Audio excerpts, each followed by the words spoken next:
Welcome back to Key Messianic Prophecies, a podcast brought to you by Telios, a private 501c3 nonprofit foundation dedicated to the research and accurate teaching of the Bible, founded by Bill and Jeanette Stewart. On this episode, we will take a look at Malachi, specifically the beginning of chapter 3 and the beginning of chapter 4. Malachi is the final book of the Old Testament, deals with the titular prophet speaking out against Judah. Now, Malachi uses the words of the people to present their sins to them, and he prophesied during a hard time in which the priests were failing in their duties due to financial hardships and just general skepticism.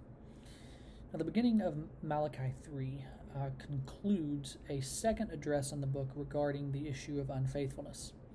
In this section, he references a coming messenger of judgment, a day that will play out quite differently from what the people are anticipating. And in verses 1 through 5, Malachi tells of a coming messenger from God who will come into the temple, purify the sons of Levi, or the priesthood, and one who will come to them in judgment. The identity of this messenger is what is of key interest to Messianic prophecy. Some conjecture will argue that this messenger is kind of an angelic figure like those encountered in other places of the Old Testament. However, it's the particular role this messenger plays, taken together with what we already know about the coming Messiah, that suggests this messenger and the Messiah are one and the same.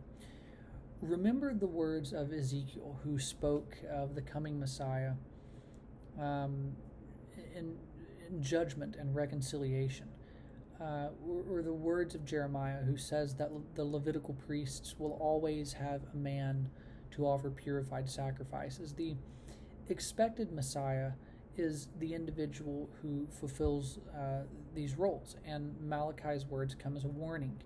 The Messiah comes not to deliver this dark nation, but to bring judgment upon it. The refining and the purification process was a necessary requirement as the Lord separated the righteous from the wicked.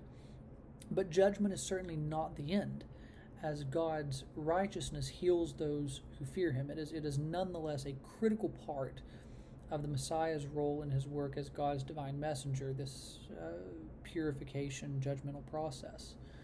Of course, Peter himself is going to connect this kind of judgmental role to Christ in 1 Peter 1:6-7, when he writes that at the end of various trials, the genuineness of your faith, more valuable than gold which perishes though refined by fire, will result in praise, glory, and honor at the revelation of Jesus Christ. So the New Testament certainly does see Christ as fulfilling this role.